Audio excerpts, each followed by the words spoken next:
Good morning all of you. आज हम पढ़ेंगे रिजर्व बैंक ऑफ इंडिया। इसका आधा पार्ट हम पहले पढ़ चुके हैं लेक्चर 5 में। लेक्चर 5 में हमने जाना था केंद्रीय बैंक क्या होता है। केंद्रीय बैंक जो हमारा सेंट्रल बैंक है हमारे भारत में है रिजर्व बैंक ऑफ इंडिया। हर देश का एक अलग अलग केंद्रीय बैंक होता है जो हर देश के अलग अलग बैंकों को संभालता है, उनकी निगरानी करता है, उनको कंट्रोल करता है, इन्फ्लेशन देखता है, बाकी सारे कार्य नोट निर्गमन आदि सारे कार्य कौन करता है? केंद्रीय बैंक करता है। केंद्रीय बैंक का मोस्ट इम्पॉर्टेंट कार्य ये होता है साख का नियंत्रण करना। साख का नियंत्रण करना, नोटों का निर्गमन करना। और नोटों के निर्गमन से संबंधित एक चीज़ आई थी कि जो नोटों का निर्गमन है वो कहाँ से होता है? तो नोटों का निर्गमन होता है न्यूनतम कोष प्रणाली से। कहाँ से होता है नोटों का निर्गमन? न्यूनतम कोष प्रणाली से। अब न्यूनतम कोष क्या होता है? न्यूनतम कोष में जो अमाउंट होती है केंद्रीय बैंक की, रिजर्व बैंक की, वो कितनी होती है हमारे यहाँ पे? 85,200 करोड़। कितनी है न्यूनतम कोष में हमारी राशि? 200 करोड़, जिसमें 185 करोड़ का होता है सोना और 15 करोड़ की होती है प्रतिभूतियाँ। क्या होती हैं? 185 करोड़ का सोना और 15 करोड़ की प्रतिभूतियाँ। ये जो न्यूनतम कोष है इतना हमारे आरबीआई को रखना ही पड़ता है। इसके अलावा चाहे वो नोटों का निर्गमन करे या किसी और यूज में ले वो कर सकती है, लेकिन इतना अमाउंट तो आरबीआई को रखना ही पड़ेगा। कितना? 200 करोड़। तो ये क्या होता है? न्यूनतम कोष होता है। आरबीआई यहीं से ही क्या करती है? नोटों का निर्गमन करती है। एक कार्य ये था, एक था कि सभी बैंकों को नियंत्रण करता है, सरकार का बैंकर होता है, मुद्रा जारी करता है। नोट जारी कौन करता है? आरबीआई करता है। लेकिन 1 रुपए का नोट किसके द्वारा जारी किया जाता है? सरकार के द्वारा जारी किया जाता है। एक क्वेश्चन कि हमारे यहाँ के नोटों पर, भारत के नोटों पर कितने प्रकार की लैंग्वेज होती है? तो वो होती है 15। कितनी लैंग्वेज होती है? 15 लैंग्वेज होती है। आया समझ में? तो देखिए अब इसके बाद हमने बताया था साख नियंत्रण। इसका मुख्य कार्य होता है साख नियंत्रण। जो हमारी आरबीआई हमारा सेंट्रल बैंक है, साख नियंत्रण को सही करने के लिए, स्थिर बनाए रखने के लिए कौन कौन से उपाय अपनाता है? 2 उपाय अपनाता है, मात्रात्मक उपाय और गुणात्मक उपाय। दोनों उपाय हमने उस लास्ट वीडियो में समझ लिए थे, मात्रात्मक और गुणात्मक। मात्रात्मक में कौन कौन से थे? बैंक दर नीति थी, खुले बाजार की क्रिया थी, CRR व SLR था। इन चारों को मैं डिटेल में उस वीडियो में समझा चुकी हूँ। और नेक्स्ट है गुणात्मक उपाय, जिसमें है नैतिक दबाव, प्रत्यक्ष कार्यवाही, साख की राशनिंग वगैरह। ठीक है, तो हम आते हैं हमारे आरबीआई पर। हमने देश के केंद्रीय बैंक के बारे में समझ लिया था। केंद्रीय बैंक क्या है? तो केंद्रीय बैंक वह बैंक है जो सभी बैंकों की वित्तीय प्रणाली देखता है, मौद्रिक नीतियां बनाता है, उन पर निगरानी रखता है, उनका नियंत्रण करता है, उनका नियमन करता है। आया समझ में? तो केंद्रीय बैंक वह बैंक है जो मौद्रिक एवं बैंकिंग प्रणाली को क्या करता है? नियंत्रण करता है। वह बैंक देश का केंद्रीय बैंक होता है, जिसके अंडर देश के सभी बैंक आते हैं, चाहे वो कोई सा भी हो। हाँ, लेकिन ग्रामीण बैंक मतलब नाबार्ड की बात करें, लाइक एज नाबार्ड, तो नाबार्ड आरबीआई के अंदर नहीं आता है, या फिर हम बोल सकते हैं कि आरबीआई इसका कंट्रोल नहीं कर सकती। उसका कंट्रोल कौन करती है? उसका कंट्रोल करती है सरकार। समझ गए? बाकी कॉमर्शियल बैंक या फिर गवर्नमेंट बैंक जितने भी है, SBI, ICI, HDFC, चाहे कोई सा भी हो, उन सभी को कंट्रोल कौन करता है? देश का सेंट्रल बैंक। अब आते हैं, हर देश का एक सेंट्रल बैंक होता है। अमेरिका में है federal reserve bank of India, England में है बैंक ऑफ इंग्लैंड। हमारे देश का इसी प्रकार आता है central bank, reserve bank of India. एक बार हम इसकी हिस्ट्री जान लेते हैं कि इसकी हिस्ट्री कहाँ है, ये कैसे आया था। तो देखिए, हमारा जो पहला बैंक था वो था बैंक ऑफ हिंदुस्तान। क्या था? Bank of Hindustan. Bank of Hindustan था हमारा 1770 में। ये हमारा पहला बैंक था। इसके बाद जो था हमारा इलाहाबाद बैंक था। इलाहाबाद बैंक जो क्या है? इंडियन था, इंडिया का था। और ये कौन सा बैंक था? पहला कॉमर्शियल बैंक था। क्या था? पहला कॉमर्शियल बैंक। तो ये तो हो गई हमारी पहला बैंक। कौन सा था? Bank of Hindustan. इसकी स्थापना कब हुई थी? ये एस्टेब्लिश कब हुआ था? 1770 में हुआ था ये एस्टेब्लिश। और हमारा पहला कॉमर्शियल बैंक कौन सा था जो इंडिया का था? वो था इलाहाबाद बैंक। ये हो गया। इसके बाद हम देखते हैं कि हमारा आरबीआई कैसे आया, क्या जरूरत पड़ी, किन चीजों की वजह से सरकार को आरबीआई को लाना पड़ा। तो देखिए पहले हमारे यहाँ पर दो तरह के बैंक होते थे, कौन कौन से, एक तो होते थे स्वदेशी, कौन से, स्वदेशी, और एक होते थे फिरंगी। अब ये दोनों ना तो लोगों के लिए काम करते थे, ना किसी बैंक के लिए, ना फिर देश के लिए। ये किसके लिए काम करते थे, सभी प्रॉफिट के लिए। किसके लिए, प्रॉफिट के लिए। तो ये स्वदेशी बैंक जो हमारे देश के थे वो भी अपना पैसा किसको देते थे, यूएसए को। किसको, यूएसए को। और जो फिरंगी थे वो अपना पैसा प्रॉफिट में देते थे, लेकिन वो अपना पैसा प्रॉफिट लेके किस में लगाते थे, यूएसए स्टॉक मार्केट में। किस में लगाते थे, यूएसए स्टॉक मार्केट में। तो दोनों ही तरफ से पैसा कहाँ जा रहा था पूरा, ना तो अपने पास आ रहा था ना इनके पास रह रहा था, दोनों ही तरफ से पैसा किसके पास जा रहा था, USA and USA stock market में। और ये चीज किसको समझ में आई, हिल्टन यंग कमीशन को, कि उसने देखा कि हमारा ही पैसा हमारे पास नहीं आ रहा है, तो इसका कोई मतलब ही नहीं हुआ हमारे यहाँ बैंक खोलने का। ये बैंक ऐसे ही चलते रहेंगे और इनको प्रॉफिट देते रहेंगे, तो हमारा तो कोई मोटिव ही नहीं है। तो उन्होंने क्या किया, उन्होंने हमारे देश को सही बनाने के लिए, हमारे देश की अर्थव्यवस्था को सही बनाने के लिए एक एडवाइस दी सरकार को। वो क्या एडवाइस दी, किसने दी थी, हिल्टन यंग कमीशन ने। किसने दी थी, हिल्टन यंग कमीशन ने। तो वो कब दी थी, 1926 में हिल्टन यंग कमीशन बैठी, एक समिति और बैठी, जिसने क्या कहा सरकार को कि हमारे देश में क्या होना चाहिए। जैसे हमें कोई काम करते हैं तो हमें गाइड करने वाला कोई होता है कि नहीं होता, जी बिल्कुल होता है।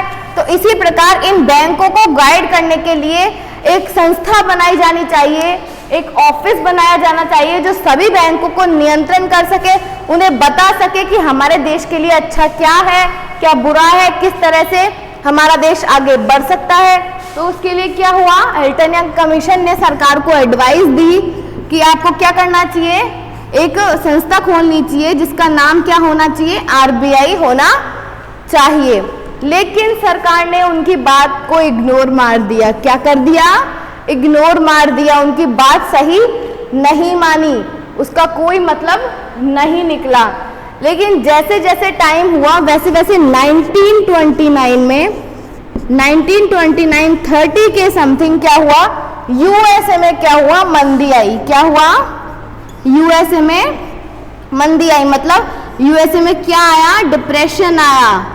और जब डिप्रेशन आया यूएसए में तो सरकार को ध्यान आया कि 1926 में एक कमीशन, एक समिति बैठी थी, एक कमेटी बैठी थी, जिन्होंने हमें क्या कहा था कि ये हमारा किसी काम का नहीं है, हमें अपना कुछ देखना चाहिए, हमें अपना कुछ संस्था, अपना ऑफिस खोलना चाहिए। तब सरकार को ध्यान में आया 1929-30 में कि यूएसए में तो क्या आ गई भाई, मंदी आ गई, अब हम कैसे करें, हम क्या करें। तो उन्हें ध्यान आया कि अरे यार 1926 में एक कमेटी बैठी थी, उन्होंने क्या कहा था, हमारी एक संस्था होनी चाहिए। जब उन्होंने इस पे विचार बनाया तो क्या हुआ, विचार बनाने के बाद 1934 में, किसमें,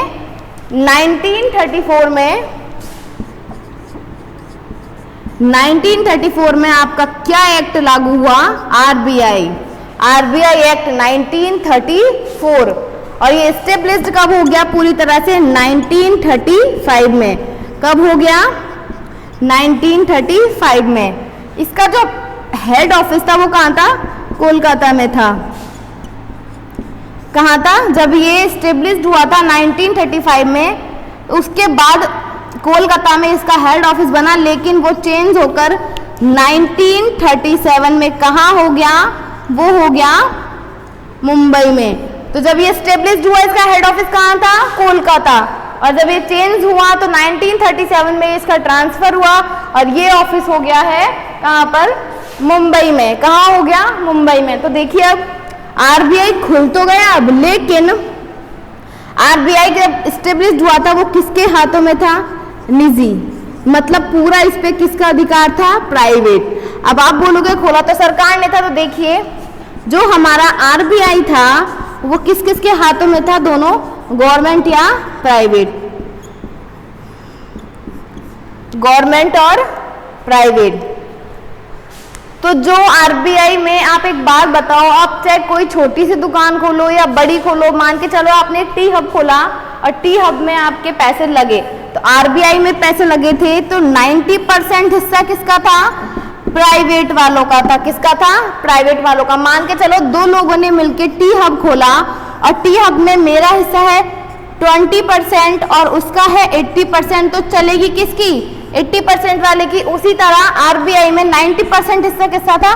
प्राइवेट वालों का। तो प्राइवेट वालों का हिस्सा कितना था? 90% से ज्यादा था। तो आरबीआई के सारी चीजें किसके हाथों में थी? प्राइवेट। इसका मतलब प्राइवेट लोग क्या चाहते हैं? वही प्राइवेट लोग तो प्रॉफिट ही चाहते हैं। तो मतलब निकला क्या आरबीआई खोलने का? नहीं निकला ना, क्योंकि पहले भी जो स्वदेशी और फिरंगी कंपनियां थी वो भी प्रॉफिट के लिए काम कर रही थी, और अब भी हमारे यहाँ आरबीआई खुलने के बाद भी वो किसके लिए काम कर रही है? प्रॉफिट के लिए काम कर रही है। तो उसका कोई भी मतलब नहीं निकला। धीरे धीरे धीरे धीरे सरकार ने क्या किया? सरकार ने इन गवर्नमेंट से अपना हिस्सा लेना स्टार्ट कर दिया। मींस इनसे अपनी जो उन्होंने पैसा लगाया था वो खरीदना स्टार्ट कर दिया। तो इनसे वो खरीदती गई, हासिल करती गई। तो एक दिन, और वो एक दिन कौन सा था? कौन सा ईयर था? 1949 में 1948 में पूरी तरह क्या हो गया? ये गवर्नमेंट के हाथों में चला गया। पूरी तरह किसका हो गया? आरबीआई गवर्नमेंट का हो गया धीरे धीरे। और 1949 में इसका पूरी तरह क्या हो गया? नेशनलाइजेशन हो गया, राष्ट्रीयकरण हो गया। तो 1949 में क्या हुआ? आरबीआई का नेशनलाइजेशन हुआ। क्या हुआ? आरबीआई का राष्ट्रीयकरण हुआ। कब हुआ? 1949 में। तो आप समझ गए होंगे आरबीआई किस तरह आया। तो आरबीआई की स्थापना किसका सुझाव था? हिल्टन यंग कमीशन का सुझाव था 1926 में। 1934 में तक आरबीआई ने एक्ट बनाया। उन्होंने सोचा हम आरबीआई को स्टेब्लिश करेंगे। तो 1935 तक आरबीआई क्या हो गई? स्टेब्लिश्ड हो गई। और धीरे धीरे 1949 में इसका क्या हो गया? नेशनलाइजेशन हो गया। ये तो हम हो गई हमारी आरबीआई। अब आते हैं डेफिनेशन पे आरबीआई की। तो रिजर्व बैंक क्या होता है? रिजर्व बैंक वह बैंक होता है जो नोटों का निर्गमन करता है, जो सभी बैंकों की निगरानी रखता है, उनका नियंत्रण करता है, मौद्रिक नीति को बनाने का काम इसके द्वारा किया जाता है। सभी जो कार्य रिजर्व बैंक के द्वारा किए जाते हैं उन सभी से हम क्या बना सकते हैं? रिजर्व बैंक की अलग अलग डेफिनेशंस बना सकते हैं। अब आते हैं हम नेक्स्ट टॉपिक पे हमारे पे। तो हमारा जो नेक्स्ट टॉपिक है वो देखिए क्या है।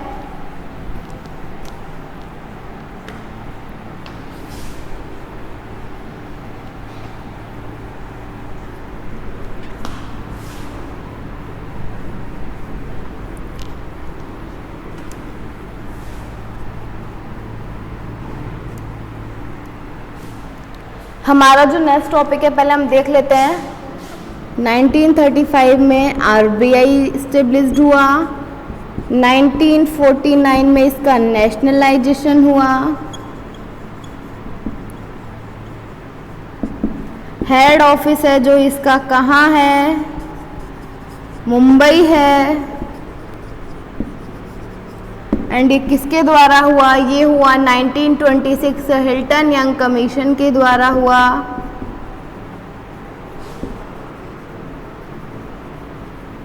हिल्टन यंग कमीशन के द्वारा 1925 में आरबीआई हुआ। 1949 में नेशनलाइजेशन हुआ। और हेड ऑफिस कहाँ है इसका?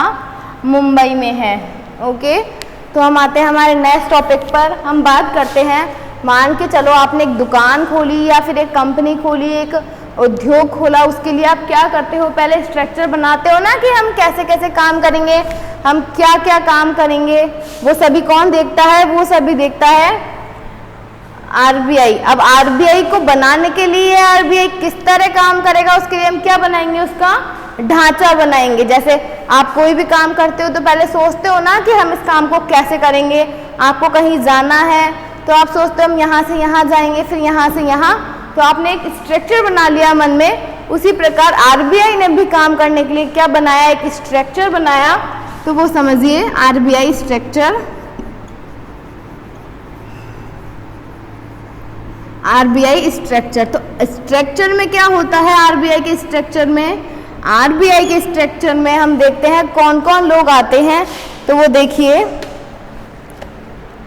आरबीआई के स्ट्रक्चर मतलब आरबीआई के बोर्ड्स डायरेक्टर। क्या?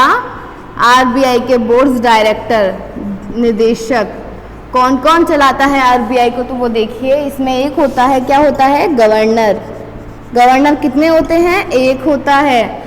एक होते हैं डिप्टी गवर्नर। क्या होते हैं डिप्टी गवर्नर? कितने होते हैं? 4 होते हैं। कितने? 4 होते हैं। तो कितने हो गए ये? 5। नेक्स्ट आते हैं लोकल मेंबर्स। लोकल मेंबर्स मतलब जो इकोनॉमी से जुड़े हुए होते हैं। लोकल मेंबर्स कितने होते हैं इसमें? 4। लोकल मेंबर्स कितने होते हैं? 4 होते हैं।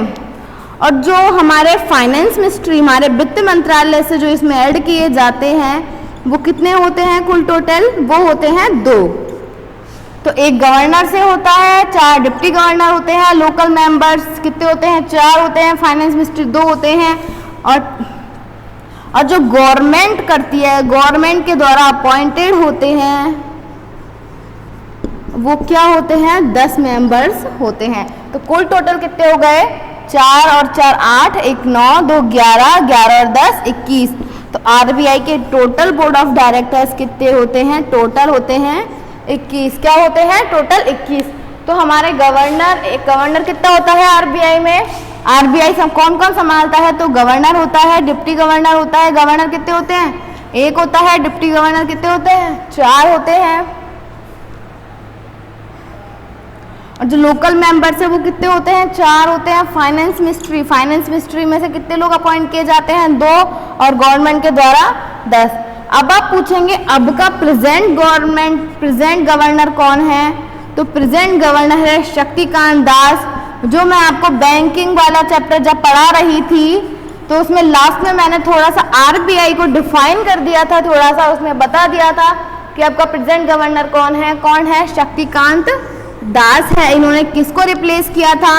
इन्होंने रिप्लेस किया था उर्जित लाल पटेल जी को। किसको किया था? उर्जित लाल पटेल जी को इन्होंने रिप्लेस किया था। किसने किया था? शक्तिकांत दास ने। उर्जित पटेल ने क्या किया था? अपना रिजाइन दिया था। क्या दिया? रिजाइन। इनका टर्म ओवर ही पूरा नहीं हुआ था, मीन्स इनका कार्यकाल पूरा नहीं हुआ, उससे पहले ही इन्होंने रिजाइन कर दिया। और रिजाइन करने के बाद शक्तिकांत दास आए जो किसी भी इकोनॉमी से रिलेटेड नहीं है देखा जाए तो। लेकिन आज के गवर्नर कौन है? शक्तिकांत दास है। और शक्तिकांत दास, और जो हमारे 1935 के गवर्नर थे वो कौन थे? Sir Osborne Smith. कौन थे? सर ओसबोर्न स्मिथ हमारे पहले गवर्नर थे। हमारे प्रेजेंट गवर्नर श्री शक्तिकांत दास जी। इन्होंने किसको रिप्लेस किया था? उर्जित लाल पटेल को।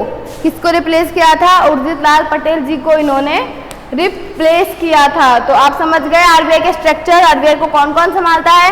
कितने बोर्ड ऑफ डायरेक्टर्स होते हैं? 21 होते हैं। 21 में एक होता है आपका गवर्नर, एक होता है आपका डिप्टी, 4 होते हैं आपके डिप्टी गवर्नर। लोकल मेंबर्स होते हैं आपके, लोकल मेंबर्स कितने होते हैं? 4 होते हैं। फाइनेंस मिनिस्ट्री में 2 आते हैं। और गवर्नमेंट अपॉइंटमेंट कितने होते हैं? 10। तो टोटल आपके बोर्ड ऑफ डायरेक्टर्स कितने हो गए? 21 हो गए। कितने हो गए? 21। तो आप ये सब देख लीजिए एक बार। 2 चीजें हमने कौन कौन सी पढ़ी है कि आरबीआई को सुझाव किसने दिया था? आरबीआई का हिल्टन यंग कमीशन ने दिया था। उसके बाद जब 1926 में हिल्टन यंग कमीशन ने सुझाव दिया, उसके बाद 1935 में आरबीआई स्टेब्लिश्ड हो गई पूरी तरह। और 1935 में जब आरबीआई स्टेब्लिश्ड हुई तो ये किसके हाथों में थी? Private plus government. और ये चीज़ गवर्नमेंट को अच्छी नहीं लगी, तो धीरे धीरे उन्होंने प्राइवेट से हासिल करना स्टार्ट कर दिया आरबीआई को।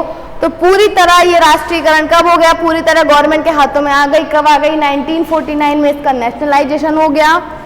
इसका हेड ऑफिस कहाँ पे है? मुंबई है। तो देखिए इसका हेड ऑफिस पहले था कोलकाता में। कहाँ था जब स्टेब्लिश हुई थी? कोलकाता में था। अब कहाँ है? मुंबई में है। इसके 4 लोकल ऑफिसेज और हैं। लोकल ऑफिसेज देखिए कौन कौन से हैं? न्यू दिल्ली है, चेन्नई है, मुंबई है एंड कोलकाता है। क्या है? कोलकाता। तो 4 लोकल ऑफिसेस कौन कौन से हैं? न्यू दिल्ली है, चेन्नई है, मुंबई है और कोलकाता है। बाकी इसके रीजनल ऑफिसेस और है। क्या है? रीजनल सब ऑफिसेस और है किसके? आरबीआई के। कई ऑफिसेज है लेकिन जो हेड ऑफिस है, मुख्यालय, वो कहाँ है? मुंबई। आपको इतना ही ध्यान रखना है कि इसका हेड ऑफिस कहाँ है? मुंबई में। पहले कहाँ था? 1935 में कोलकाता, 1937 में कहाँ पर आया है? मुंबई आया है। पहले गवर्नर कौन थे? ऑसबोर्न स्मिथ थे। कौन थे? ऑसबोर्न स्मिथ थे। इसका स्ट्रक्चर देखें, गवर्नर कौन है? श्री शक्तिकांत दास जी इसके गवर्नर है। इन्होंने किसको रिप्लेस किया था? इन्होंने रिप्लेस किया था उर्जित लाल पटेल जी को। किसको किया था? उर्जित लाल पटेल जी को। और जो गवर्नर होता है हमारे आरबीआई में वो एक होता है, डिप्टी गवर्नर 4 होते हैं, लोकल मेंबर्स भी 4 होते हैं। फाइनेंस मिनिस्ट्री के 2 लोग अपॉइंट किए जाते हैं आरबीआई में। वो कितने किए जाते हैं? 2। 10 लोग गवर्नमेंट के द्वारा नियुक्त किए जाते हैं और टोटल होते हैं बोर्ड ऑफ डायरेक्टर्स 21। कितने होते हैं? 21। तो आरबीआई के बारे में हमने कहाँ तक पढ़ा? हमने पहले वाले चैप्टर में सेंट्रल बैंक समझ लिया था। सेंट्रल बैंक के हमने फंक्शंस पढ़ लिए थे। फंक्शंस के बाद में हमने उसके मेथड्स पढ़ लिए थे कि वो क्रेडिट कंट्रोल किस तरह से करती है आरबीआई। उसके बाद हमने देखा था कि हर देश का एक सेंट्रल बैंक होता है और हम कहाँ रहते हैं? हम भारत में रहते हैं। तो हम किसकी बात करेंगे? भारत के केंद्रीय बैंक की बातें करेंगे। और भारत का जो केंद्रीय बैंक होता है वो होता है आरबीआई। आरबीआई की हिस्ट्री हमने पढ़ ली है। आरबीआई क्या होता है? आरबीआई का स्ट्रक्चर क्या है? नेक्स्ट टॉपिक है हमारा आरबीआई के फंक्शंस। मान के चलो फंक्शंस क्या होते हैं, तो हमें कोई भी जगह हमें अपॉइंट किया गया है, हमें कोई भी जगह काम करने को मिला है, तो वहाँ हम फालतू ही गए क्या? नहीं गए ना। तो वहाँ हमें किस लिए अपॉइंट किया है? वहाँ हमें किया है काम करने के लिए। हमें क्या दिए जाएंगे? वहाँ पर फंक्शंस दिए जाएंगे। अगर कोई भी इंसान किसी भी चीज़ को करना चाहता है या फिर कोई भी चीज़ पाना चाहता है तो उसके लिए उसे क्या करना पड़ेगा? काम करना पड़ेगा, कार्य करना पड़ेगा। जब इंसान ही नहीं चल पाया तो ये तो एक संस्था है, वो कैसे बिना फंक्शंस के चलेगी? तो देखिए आरबीआई के फंक्शंस क्या देखेंगे? आरबीआई के फंक्शंस।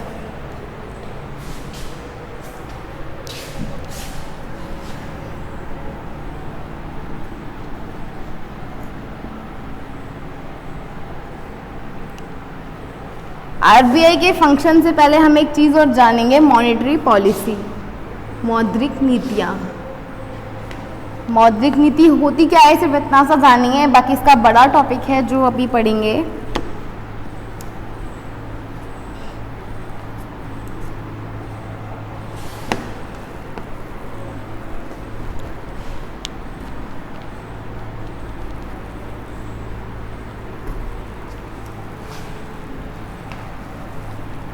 तो हमने क्या क्या पढ़ लिया? हमने पढ़ लिया आरबीआई पढ़ लिया, आरबीआई व्हाट पढ़ लिया एंड आरबीआई का स्ट्रक्चर पढ़ लिया, आरबीआई का स्ट्रक्चर पढ़ लिया। आरबीआई के हम पढ़ेंगे फंक्शंस एंड आरबीआई की मॉनेटरी पॉलिसी। क्या पढ़ेंगे? आरबीआई की मॉनेटरी पॉलिसी हम पढ़ेंगे। उसके बाद आता है आरबीआई की, जो हमारा आरबीआई है देश का केंद्रीय बैंक, और हमारे जो यहाँ के कॉमर्शियल बैंक है, क्या है? Commercial bank. वो एक दूसरे से कैसे अलग है, वो क्या क्या काम करते हैं, जो क्या आरबीआई करती है वो कॉमर्शियल बैंक करता है या नहीं करता है, तो वो हम जानेंगे। तो केंद्रीय बैंक जब हमने टॉपिक पढ़ा था तो उसमें क्या पढ़ा था? केंद्रीय बैंक की परिभाषा, केंद्रीय बैंक के कार्य और उसके मेथड्स, क्रेडिट कंट्रोल के मेथड्स। आया समझ में? वो तो होता है केंद्रीय बैंक, वो एक अलग टॉपिक हो गया। उसमें हमने 3 चीज़ें पढ़ी थी, credit control, functions and central bank. अब सेंट्रल बैंक क्या होता है? RBI central bank. तो आज हमने पढ़ा आरबीआई क्या है, आरबीआई की हिस्ट्री, आरबीआई कैसे स्टेब्लिश्ड हुआ हमने पढ़ा। उसके बाद आरबीआई का स्ट्रक्चर, नेक्स्ट इसमें आते हैं आरबीआई के फंक्शंस, उसके बाद मॉनेटरी पॉलिसी एंड आरबीआई की कॉमर्शियल बैंकों से तुलना, differences between commercial bank and RBI, वो हम पढ़ेंगे। तो उससे पहले हम देखेंगे, एक बार हम थोड़ा सा मॉनेटरी पॉलिसी को समझ लेते हैं। मॉनेटरी पॉलिसी क्या होती है?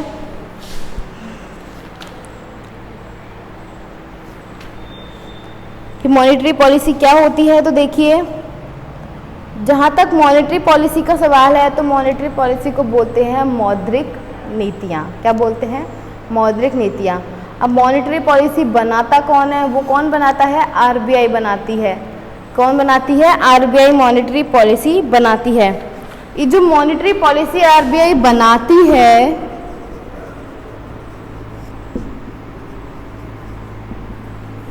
ये क्यों बनाती है आरबीआई? इन्फ्लेशन के लिए। इन्फ्लेशन मीन्स स्फीति, जो मैं आपको पहले समझाती चुकी हूँ स्फीति क्या होती है। इन्फ्लेशन के लिए बनाती है आरबीआई ये मॉनेटरी पॉलिसी। कब कब बनाती है? तो ये हर 2 मंथ्स में बनाती है। Every 2 months RBI, every 2 months, प्रत्येक 2 महीने में आरबीआई मॉनेटरी पॉलिसी बनाती है। मॉनेटरी पॉलिसी को बनाने के लिए आरबीआई की कमेटी में कितने लोग बैठते हैं? 6 मेंबर्स बैठते हैं। कितने मेंबर्स बैठते हैं? 6 मेंबर्स बैठते हैं। आरबीआई की मॉनेटरी पॉलिसी में कितने लोग बैठते हैं? 6 मेंबर्स बैठते हैं। और कितने टाइम में बनती है? एवरी 2 मंथ्स में बनती है। क्या बनती है? मॉनेटरी पॉलिसी बनती है। तो हम कह सकते हैं क्या है ये? वाई मंथली है। क्या है? वाई मंथली मॉनेटरी पॉलिसी है।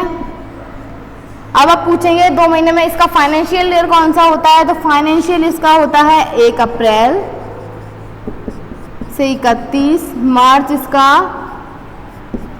फाइनेंशियल ईयर होता है।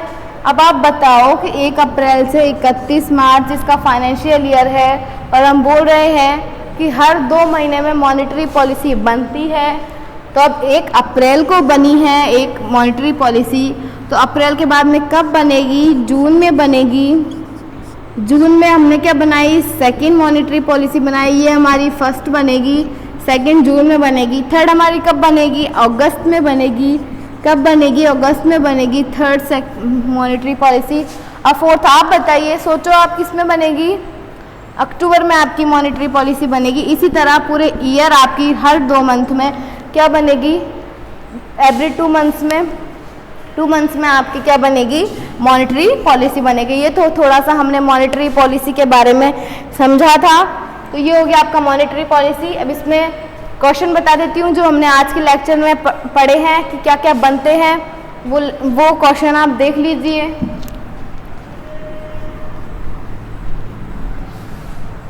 तो वो कौन से हैं? तो आरबीआई क्या है, आप इसकी डेफिनेशन दे दीजिएगा। आरबीआई में क्या है कि हमारे जो देश का केंद्रीय बैंक है वो क्या होता है।